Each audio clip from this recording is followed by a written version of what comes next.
Hi, I'm Brenna Quirk, a senior online course developer here at InterSystems. Today, I'll be walking you through the Prior Authorization Support, or PAS, module of InterSystems Payer Services. This is a key component in the streamlining of electronic prior authorization requests. PAS allows for real-time communication between a provider's EHR system and a payer's or utilization management system. Incoming requests are processed through FHIR API endpoints, and PAS allows for the transformation between FHIR and X12 so that incoming requests can be easily processed by your system.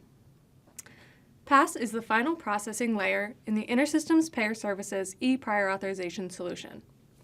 CRD, or Coverage Requirements Discovery, receives and validates incoming service requests, and then returns any coverage info or documentation requirements that may be existing for that service. DTR then retrieves any required questionnaire responses for the requested service. And finally, if prior authorization is required for the service, PAS receives that prior authorization request so that it can be handled by the system. There are a few different configuration settings that need to be done when you're setting up the PAS module.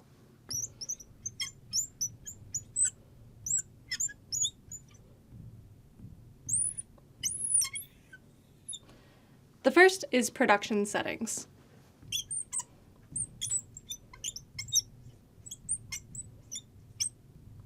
These are settings for the interoperability production that will be handling data within PAS.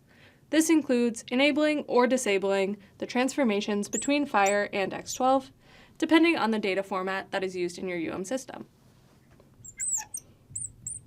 You'll also need to configure HTTP services, which allow PAS to connect to your system or any other downstream services that may be required.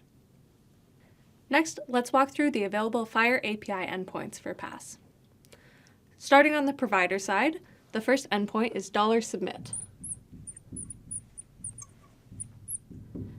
This endpoint allows providers to submit new prior authorization requests or to update or cancel previously submitted requests.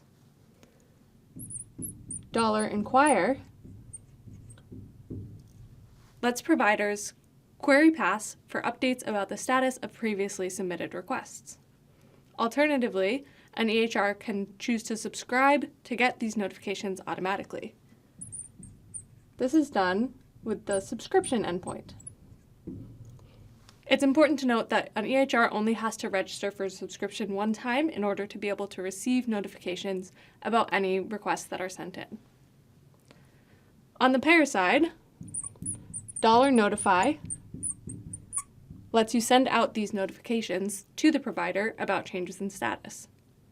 Alternatively, you can use the PAS polling service, which checks for updates at regular intervals and automatically sends out notifications to the EHR. And finally, $getReport returns metrics that are required for compliance with regulatory standards like CMS 0057. Through these combined capabilities, PAS supports faster prior authorization decisions, improved provider-payer communications, and enhanced regulatory compliance.